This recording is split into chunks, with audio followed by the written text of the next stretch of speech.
Louvado seja Deus, engrandecido seja o nome do Senhor, por cada dia que Ele nos concede a oportunidade de poder estudar a Sua Palavra. Deus tem sido benevolente para comigo e para com você, à medida que Ele nos concede essa oportunidade de estudo, de sermos nutridos, alimentados por Deus. Esse deveria ser um exercício da minha vida, da sua vida, da minha família, da sua família, e um exercício da própria igreja. A cada dia dedicarmos ao estudo que Deus tem nos dado oportunidade de abrir as Escrituras, de falar com Deus, de ouvir Deus e de sermos instruídos por esse Deus. Nós continuamos estudando a carta de Paulo aos Filipenses, capítulo 2, versículo 2. Completai a minha alegria de modo que penseis a mesma coisa, tenhais o mesmo amor, sejais unidos de alma, tendo o mesmo sentimento. Nós destacamos aqui do ensinamento de Paulo sobre uma unidade de pensamento em Cristo. A necessidade que nós tenhamos esta unidade de pensamento em Cristo para que possamos diligentemente preservar a nossa unidade em Cristo. É o assunto que nós temos falado e temos tentado enfatizar. A necessidade de lutarmos de forma diligente para preservar a nossa unidade em Cristo, como corpo de Cristo, como organismo vivo. E nós então destacamos essa parte, uma unidade de pensamento em Cristo, que nós devemos pensar a mesma coisa, ter o mesmo sentimento. Por quê? A desunião, geralmente começa no nosso coração, nas nossas faculdades que Deus nos concedeu e que foram corrompidas pelo pecado. A nossa mente, a nossa vontade e as nossas emoções. Então todas essas faculdades que Deus nos concedeu, Ele nos deu ela de forma perfeita e de forma que nós pudéssemos usar cada uma delas para a glória dEle, para o louvor dEle. Com a entrada do pecado no mundo, o nosso coração, a nossa mente, a nossa vontade, as nossas emoções foram corrompidas. E toda desunião, ela começa nessas faculdades até que ela se torne externamente, até que ela se torne visível para as demais pessoas. Portanto, se desejamos preservar essa unidade, se desejamos desenvolver a unidade do corpo de Cristo, nós devemos começar a trabalhar, colocar como princípio, trabalhar o nosso homem interior, pois é do interior do homem que procedem todas essas divisões, todas essas contendas, todas as discórdias, ciúmes, invejas, facções. O próprio Jesus nos ensina isso em Marcos capítulo 7, do versículo 21 ao 23, quando ele fala que do coração do homem é que procedem todo o mau desígnio. Portanto, toda contenda, toda discórdia, ciúme, tudo aquilo que provoca a desunião do corpo, da igreja, do organismo de Cristo, da nossa família, começa lá no nosso coração, começa na nossa própria mente, trabalha na nossa vontade, aquilo que é volitivo, nas nossas emoções, aquilo que nos provoca, aquilo que nós sentimos, desrespeitados, às vezes atacados, às vezes diminuídos, às vezes humilhados, e do nosso coração procedem todas essas coisas. Tiago, escrevendo a sua carta, capítulo 4, o primeiro versículo, ele diz assim: de onde procedem as guerras e as contendas que há entre vós? De onde, senão dos prazeres que militam na sua própria carne ou na vossa carne? Tiago também deixa claro que tudo procede lá do nosso interior, desses nossos desejos carnais, do eu falando cada vez mais forte e não querendo se sujeitar, não querendo se submeter e às vezes, muitas das vezes, não cumprindo o nosso papel como cristãos, de que devemos lutar e preservar a nossa unidade, e para isso é necessário mudanças de atitude, de comportamento e de pensamento. Tiago diz, olha, de onde procedem essas guerras? De onde procedem essas contendas que existem entre vós? Senão dos prazeres da própria carne, dos próprios pensamentos, do próprio coração. E é aí que nós temos que trabalhar, no homem interior, para que nós possamos alcançar esse objetivo. ter uma unidade de pensamento, pensar a mesma coisa que Cristo e ter o mesmo sentimento que houve também em Jesus Cristo. Como se Paulo estivesse nos perguntando que atitudes os cristãos devem cultivar para a preservação dessa unidade, para o desenvolvimento da unidade do corpo da igreja, do corpo de Cristo.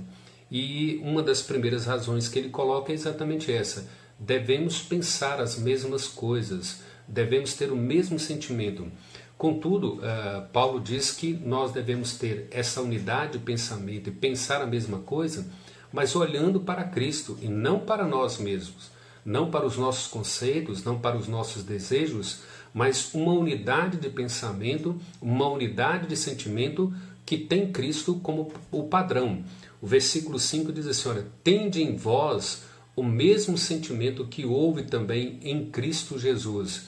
Então a palavra mente, sentimento, pensamento, tudo está aí reunido, trazendo para nós essa verdade, que nós devemos ter uma unidade de pensamento, uma unidade de sentimento, mas conforme o padrão de Cristo, conforme o coração de Cristo, conforme a palavra de Cristo, os desejos de Cristo para as nossas vidas. Por quê? No entendimento de Paulo, quando os cristãos eles desenvolvem com a mente de Cristo, ou na mente de Cristo, ou entendendo a mente de Cristo, compreendendo o pensamento de Cristo, o sentimento de Cristo, isso fica mais fácil para nós preservarmos a unidade do corpo, a unidade da igreja. O mesmo acontece em nossas famílias. Se nós temos uma mente e um sentimento pautado em Cristo, a nossa unidade de pensamento, a nossa unidade de sentimento procedem do nosso compreender Cristo, de compreender a mente de Cristo. Isso implica que nós teremos maior facilidade ou mais facilidade para desenvolver a nossa unidade, para preservar essa unidade de forma mais gloriosa, menos penosa, porque entendemos a mente de Cristo. No versículo 7, Paulo dá uma clareza aí maior quanto a essa questão da mente de Cristo e do sentimento de Cristo. O versículo 7 do capítulo 2 de Filipenses, ele diz assim: antes a si mesmo se esvaziou, assumindo a forma de servo.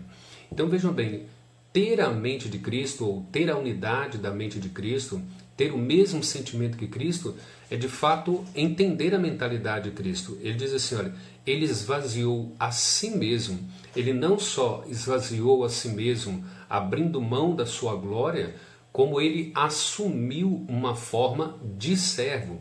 Ele não assumiu uma forma de rei, de senhor, embora sendo o rei dos reis, embora sendo Deus encarnado, embora sendo o senhor dos senhores, ele decidiu esvaziar de si mesmo para assumir uma forma de servo e não uma forma de senhor.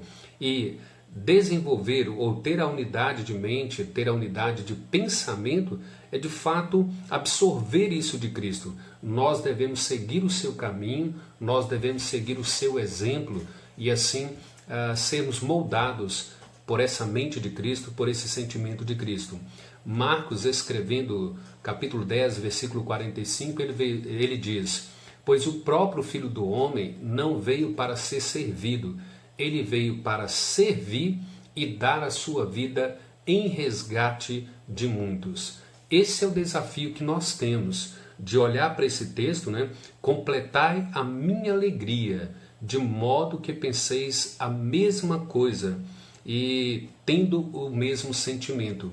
Esse é o tipo de mentalidade que cada um de nós, cristão, ou que cada crente deve desenvolver para diligentemente preservar a unidade do corpo de Cristo.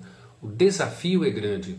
Vejam bem, manter ou preservar ou crescer ou desenvolver uma unidade de pensamento, de sentimento como de Cristo, isso implica que nós temos que mortificar os nossos desejos, nós temos que mortificar muito dos nossos pensamentos, nós temos que mortificar muito das nossas vontades e nós temos que desenvolver nessa unidade da mente de Cristo para que possamos absorver a mente de Cristo e assumir essa posição de servo, de entender que nós estamos no corpo, que Cristo nos inseriu no corpo, que nós vivemos como membros do corpo para servir.